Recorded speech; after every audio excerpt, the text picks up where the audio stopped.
Teacher Manisha YouTube channel पर आप सभी स्टूडेंट्स का बहुत बहुत स्वागत है। मैं आशा करती हूँ कि आप सभी लोग बहुत अच्छे होंगे। स्टूडेंट्स, क्या आपने कभी सोचा है कि लोग पूजा करते समय रोने क्यों लगते हैं या आंखें बंद करके खो क्यों जाते हैं?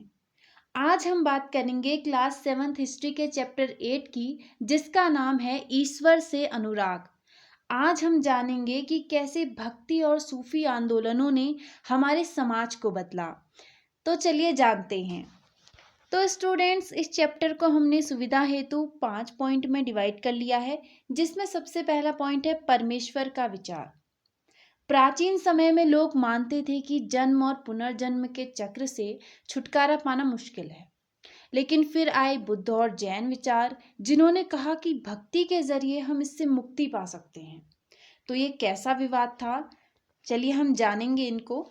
सेकंड पॉइंट में हम देखेंगे दक्षिण भारत में भक्ति, उसके बाद हम देखेंगे दर्शन और भक्ति, उसके बाद हम जानेंगे महाराष्ट्र के संत क्या कहते हैं और वीर शैववाद किसे कहते हैं, और उसके बाद हम अंततः जानेंगे उत्तर भारत में भक्ति। तो सबसे पहले पॉइंट में हम जानते हैं कि परमेश्वर का विचार कैसे आया। बड़े बड़े राज्यों के उदय होने से पहले विभिन्न समूहों के लोग अपने अपने देवी देवताओं की पूजा किया करते थे। स्टूडेंट्स, जब बड़े बड़े राज्यों का राजाओं का उदय हुआ, उससे पहले विभिन्न समूहों के लोग, जातियों के लोग अपने अपने देवी देवताओं की पूजा किया करते थे, जैसे हम अपने स्थानीय देवी देवताओं की पूजा करते हैं। नगरों के विकास और व्यापार तथा साम्राज्यों के माध्यम से लोगों के एक साथ आने पर नए नए विचार विकसित होने लगे। जब लोग व्यापार करने लगे, नगरों का विकास हुआ, साम्राज्यों का उदय हुआ, तो लोगों के साथ एक साथ आने पर उनके नए नए विचार विकसित होने लगे। होता ही है कि जब कोई अलग अलग विचारधारा वाले लोग मिलते हैं तो नए नए विचार विकसित होने लगते हैं। अनेक लोग ऐसे विचारों से बेचैन होकर बुद्ध और जैनों के उपदेशों की ओर उन्मुख हुए। कुछ लोग ऐसे होते हैं जिनको तो दूसरों की बातें समझ ही नहीं आती, चल क्या रहा है समाज में समझ ही नहीं आता, तो वो इन सब बातों से बेचैन होकर बुद्ध और जैनों के उपदेशों की ओर उन्मुख होने लगे कुछ लोग, जिनके अनुसार व्यक्तिगत प्रयासों से सामाजिक अंतरों को दूर किया जा सकता है और पुनर्जन्म के चक्र से छुटकारा पाया जा सकता है। जैसे कि हम जानते हैं स्टूडेंट्स, एक मनुष्य या कोई भी प्राणी जन्म लेता है, उसके बाद पूरा समय बिताता है, उसके बाद मृत्यु हो जाती है, फिर पुनर्जन्म होता है। तो बुद्ध और जैन जो विचार हैं, इनके उपदेश हैं, ये मानते हैं कि इस पुनर्जन्म के चक्र से छुटकारा पाया जा सकता है। कुछ अन्य लोग इस विचार से आकर्षित हुए कि यदि मनुष्य भक्ति भाव से परमेश्वर की शरण में जाए तो परमेश्वर व्यक्ति को इस बंधन से मुक्त कर सकता है। तो कुछ लोग इस बात को काफ़ी ज़्यादा इस बात पे अट्रैक्टिव है कि ऐसा भी हो सकता है क्या। धार्मिक अनुष्ठानों के माध्यम से शिव, विष्णु तथा दुर्गा की पूजा की जाने लगी। साथ में विभिन्न क्षेत्रों में इनके रूपों को पूजा जाने लगा। तो जैसे शिव भगवान, विष्णु भगवान, दुर्गा माँ, इन सब की पूजा होने लगी। सेकेंड पॉइंट में हम जानेंगे दक्षिण भारत में भक्ति। दक्षिण भारत नयनार, जो भगवान शिव के भक्त थे, जिनकी संख्या 63 थी। नयनार कौन होते हैं? नयनार संत थे जो कि भगवान शिव के भक्त थे। अलवार, जो भगवान विष्णु के भक्त थे और जिनकी संख्या 12 थी। 7वीं से 9वीं सदी के बीच धार्मिक आंदोलनों का नेतृत्व नयनारों और अरवारों ने किया। ये संत सभी जातियों के थे, जिनमें पुलैया और पनार जैसी अस्पृश्य जातियों के लोग भी शामिल थे। तो स्टूडेंट्स, कहने का मतलब ये है कि दो भक्त थे, एक भगवान शिव को मानते थे नयनार, और दूसरे अलवार जो कि भगवान विष्णु के भक्त थे। ये कई अस्पृश्य जातियों के लोग भी इसमें शामिल थे, क्योंकि हम जानते हैं स्टूडेंट्स कि अस्पृश्य जातियों के लोगों को मंदिरों में जाना अलाउड ही नहीं होता था। लेकिन 7वीं से 9वीं सदी के बीच यह कोई भेद नहीं रहा, अस्पृश्य जातियां भी मंदिरों में भगवान जी के पूजा पाठ करने जाया करते थे। अगर हम ब्रीफली नैनार और अलवार को समझें तो जो नैनार थे वो संख्या में 63 थे, जैसे कि मैंने बताया, जिनमें कुम्हार, अस्पृश्य कामगार, किसान, शिकारी, सैनिक, ब्राह्मण और मुखिया जैसी अनेक जातियों में पैदा हुए लोग थे, जिसमें अप्पार, संबंदर, सुंदरार और माणिक्य सागार सर्वाधिक प्रसिद्ध थे। स्टूडेंट से नयनार संतों के नाम हैं, थोड़ी मुश्किल है बट इट्स ओके। अपार, संबंदर, सुंदरार और माणिक्य सागर। उनके गीतों के दो संकलन हैं, तेवरम और तिरुवाचकम। तो जो ये नयनार संत हैं, नयनार भक्त थे, इन्होंने गीत भी संकलित किए थे, गीत भी गाते थे, भजन भी करते थे स्टूडेंट्स। तो इनकी संकलन में तेवरम और तिरुवाचकम ये दो प्रसिद्ध हैं, इनको याद रखना है। उसके बाद अगर हम अलवार की बात करें तो संख्या में 12 थे, जो विभिन्न प्रकार की पृष्ठभूमि से आए थे। पेरिय अलवार हो गए, उनकी पुत्री अंडाल, तोंडा डिपोडी अलवार और नम्मा अलवार सर्वाधिक प्रसिद्ध अलवार भक्त थे। उनके गीत दिव्य प्रबंधन में संकलित हैं, तो वो भी गीत भजन गाया करते थे, तो इसीलिए उनके दिव्य प्रबंधन में संकलित हैं। तो ये दोनों में डिफरेंस और उनकी रचनाएं याद रखनी है। उसके बाद हम बात करते हैं थर्ड पॉइंट में, दर्शन और भक्ति। ये क्या है? शंकर का जन्म 8वीं सदी में केरल प्रदेश में हुआ था। जो कि एक भक्त थे, वे अद्वैतवाद के समर्थक थे। अद्वैतवाद का मतलब होता है स्टूडेंट्स, वे यह मानते थे कि जो जीवात्मा होती है और जो परमात्मा होते हैं वो दोनों एक ही है, यानी कि हमारी आत्मा और परमात्मा दोनों एक ही हैं। तो वे अद्वैतवाद के समर्थक थे। उन्होंने शिक्षा दी कि ब्रह्मा जो एकमात्र परम सत्य है वह निर्गुण और निराकार है, जिसकी कोई आकृति नहीं है। यह संसार मिथ्या या माया है। संसार का परित्याग करने अर्थात संन्यास लेने और ब्रह्मा की सही प्रकृति को समझने और मोक्ष प्राप्त करने के लिए ज्ञान के मार्ग को अपनाने का उपदेश दिया। तो स्टूडेंट्स, शंकर जी ने माना कि संसार जो है झूठा है, मोह माया का जाल है, और इसका परित्याग करने, संन्यास लेने और मोक्ष प्राप्त करने के लिए हमको ज्ञान मार्ग को अपनाना चाहिए, इन्होंने ये बताया। 11वीं सदी में एक और भक्त हुए, रामानुज, जो कि तमिलनाडु में पैदा हुए थे। वे विष्णु भक्त अलवार संतों से बहुत प्रभावित थे। जो विष्णु भक्त हैं, अलवार संत जो हमने पढ़ा, उनसे काफी प्रभावित थे। रामानुज ने विशिष्टता द्वैत के सिद्धांत को प्रतिपादित किया। विशिष्टता द्वैत का मतलब होता है कि आत्मा और परमात्मा ये दोनों अलग अलग हैं, यानी कि जब आत्मा परमात्मा से जुड़ जाती है तो वह अपनी अलग सत्ता बनाए रखती है, आत्मा अलग ही रहती है। यहाँ पर शंकर जी और रामानुज के विचारों में थोड़ा अंतर है। शंकर जी मानते हैं कि आत्मा और परमात्मा दोनों एक ही होते हैं, लेकिन रामानुज मानते थे कि आत्मा परमात्मा से अलग सत्ता बनाए रखती है। यह सिद्धांत भक्ति की नई धारा बनकर परवर्ती काल में उत्तरी भारत में भी विकसित हुई। उसके बाद फाइनली हम 4 पॉइंट में देखेंगे महाराष्ट्र के संत और वीर शैववाद। महाराष्ट्र, जिसकी राजधानी कमेंट सेक्शन में बताइएगा कि क्या है। महाराष्ट्र में ज्ञानेश्वर, नामदेव, एकनाथ, तुकाराम, सखुबाई जैसी स्त्रियां और चोका मेला का परिवार जैसे संत कवि हुए। महाराष्ट्र में भी कई सारी स्त्रियां थी जो कि संत थे, भक्तिन, और साथ ही चोका मेला का परिवार जो कि अस्पृश्य महार जाति। अस्पृश्य महार जाति कहने में एक महान व्यक्ति याद आ जाते हैं, डॉक्टर भीमराव अंबेडकर, जो कि अस्पृश्य महार जाति से ही थे स्टूडेंट्स। तो चोका मेला का परिवार ये सभी संत कवि हुए जो कि कविताएं लिखते थे। भक्ति की यह क्षेत्रीय परंपरा पंढरपुर में विट्ठल पर और जन मन के हृदय में विराजमान व्यक्तिगत देव संबंधी विचारों पर केंद्रित थी।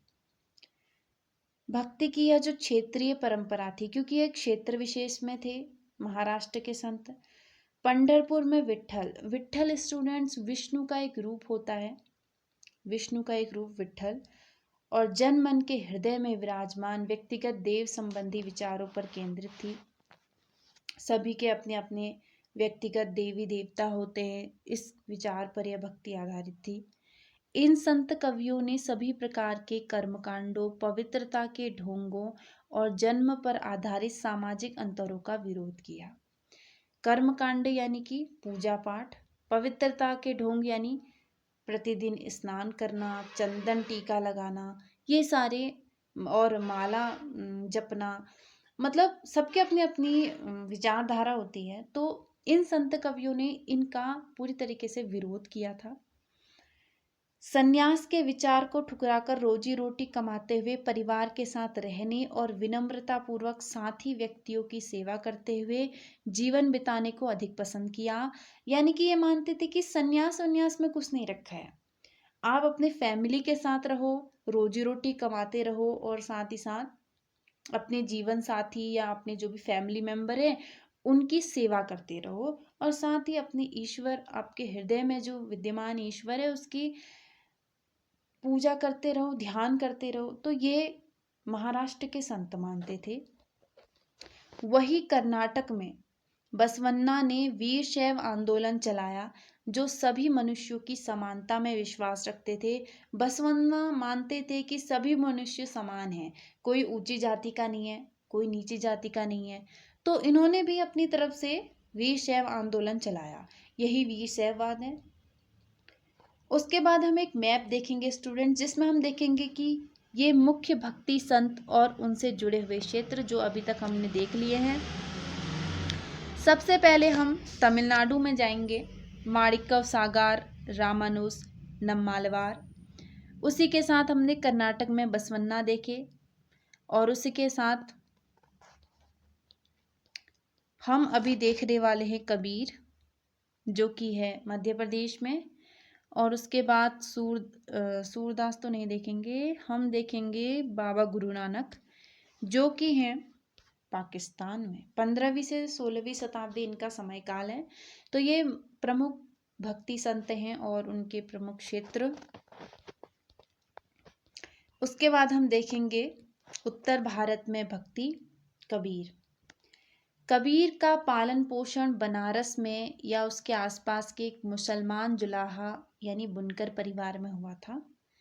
हमें उनके विचारों की जानकारी उनकी साखियों और पदों के विशाल संग्रह से मिलती है, जिसकी रचना तो कबीर ने की थी, परंतु ये घुमंतु भजन गायकों द्वारा गाए जाते थे। स्टूडेंट्स, आप सभी को पता ही होगा कि कबीर जी पढ़े लिखे नहीं थे। वो कहते हैं कि कागज कभी छुयो नहीं, कलम गई नहीं हाथ। उन्होंने कागज को कभी हाथ तक नहीं लगाया था, मतलब कलम को हाथ तक नहीं लगाया था, कागज को छुआ तक नहीं था। पर वो फिर भी इतने प्रसिद्ध संत बन गए क्योंकि वो भजन कीर्तन करते थे, साखियाँ गाते थे, पद की रचना करते थे, और इन्हीं के ही जो रचनाएं हैं वो घूमंतु भजन गायक गाते थे, और उनके जो अनुयायी थे वो उन्हें लिखते थे। इनमें से कुछ भजन गुरु ग्रंथ साहब, पंचवाणी और बीजक में संग्रहित एवं सुरक्षित हैं, जो कि ये जो मैंने अभी नाम लिया ये रचनाएं हैं। उनके उपदेशों में ब्राह्मणवादी हिंदू धर्म और इस्लाम दोनों की बाह्य आडंबरपूर्ण पूजा के सभी रूपों का मजाक उड़ाया गया है। यानी कि जो हिंदू धर्म है और जो इस्लाम धर्म है वहाँ पर जो भी आडंबरपूर्ण पूजा होती है, हिंदू धर्म का तो आप सभी लोग जानते होंगे, इस्लाम धर्म का भी जानते होंगे। तो जो भी बाह्य आडंबरपूर्ण रीतियाँ होती हैं, जैसे पूजा पाठ करना, चंदन टीका लगाना, माला जपना, और इस्लाम में कुरान शरीफ पढ़ना, व्रत उपवास लेना, तो इन सभी का कबीर ने मजाक उड़ाया है। उनके काव्य की भाषा बोलचाल की हिंदी थी। कभी कभी उन्होंने रहस्यमयी भाषा का भी प्रयोग किया है। रहस्यमयी है इसीलिए उसको रहस्यमयी रहने देते हैं। कबीर निराकार परमेश्वर में विश्वास रखते थे, यानी कि परमेश्वर की कोई आकृति नहीं है, कोई गुण नहीं है। उन्होंने यह उपदेश दिया कि भक्ति के माध्यम से ही मोक्ष यानी मुक्ति प्राप्त हो सकती है। हिंदू तथा मुसलमान दोनों लोग उनके अनुयायी हो गए, क्योंकि वह दोनों लोगों में एक समान जैसा व्यवहार करते थे। तो ये थे कबीर। उसके बाद हम जानते हैं बाबा गुरु नानक। बाबा गुरु नानक का जन्म तलवंडी में हुआ था। तलवंडी पाकिस्तान में ननकाना साहब में है, जो अभी हमने मैप में भी देखा। उन्होंने करतारपुर में केंद्र स्थापित करने से पहले कई यात्राएं की। उन्होंने करतारपुर में केंद्र स्थापित किया था स्टूडेंट्स। अनुयायियों के लिए करतारपुर में एक नियमित उपासना पद्धति अपनाई, जहाँ पर वो उपासना करते थे, जिसके अंतर्गत उन्हीं के भजनों को गाया जाता था। तो उन्होंने अपने अनुयायियों के लिए भी इतना सोचा। उनके अनुयायी अपने अपने धर्म या जाति अथवा लिंग भेद को नज़रअंदाज करके एक साझी रसोई में इकट्ठे खाते पीते थे। स्टूडेंट्स, यहाँ पर जाति, धर्म और लिंग भेद को लेकर कोई भी भेदभाव नहीं है। सभी लोग मिलजुल कर जैसे फैमिली में रहते हैं, वैसे ही वहीं पर करतारपुर में रहते थे और साझी रसोई में इकट्ठे खाते पीते थे। बाबा गुरु नानक ने उपासना और धार्मिक कार्यों के लिए धर्मसाल यानी गुरुद्वारा नियुक्त किया। उपासना और धार्मिक कार्यों के लिए उन्होंने गुरुद्वारा बनाया। 1539 में अपनी मृत्यु से पहले बाबा गुरु नानक ने गुरु अंगद को अपना उत्तराधिकारी चुना। गुरु अंगद बाबा गुरु नानक के ही अंग माने गए। उन्होंने बाबा गुरु नानक की रचनाओं का संग्रह किया और उस संग्रह में अपनी कृतियां भी जोड़ दी। यानी बाबा गुरु नानक की जो रचनाएं थी उनको सब इकट्ठा किया, संरक्षित किया और उसमें अपनी कृतियां भी जोड़ दी। यह गुरुमुखी लिपि में लिखा गया था। गुरु अंगद के 3 उत्तराधिकारियों ने भी अपनी रचनाएं नानक के नाम से लिखी। तो गुरु अंगद भी, उसके बाद भी तो कुछ, गुरु अंगद के बाद भी तो उनके उत्तराधिकारी होंगे, तो उनके उत्तराधिकारियों ने भी नानक के नाम से ही रचनाएं लिखी। इन सभी का संग्रह गुरु अर्जन ने 1604 में किया। तो अंततः हम जानते हैं गुरु अर्जन को। तो सबसे पहले गुरु नानक जी, फिर गुरु अंगद, उनके 3 उत्तराधिकारी, उसके बाद अंततः गुरु अर्जन। इस संग्रह में शेख फरीद, संत कबीर, भगत नामदेव और गुरु तेग बहादुर जैसी सूफियों, संतों और गुरुओं की वाणी जोड़ी गई। तो स्टूडेंट्स, ये महान गुरु थे, संत थे। शेख फरीद, संत कबीर, भगत नामदेव और गुरु तेग बहादुर जैसे सूफियों, संतों और गुरुओं की वाणी भी जोड़ी गई है इसी संग्रह में, जो कि गुरुमुखी लिपि में लिखा गया था। 1706 में इस वृहत संग्रह को गुरु तेग बहादुर के पुत्र व उत्तराधिकारी गुरु गोविंद सिंह ने प्रमाणित किया।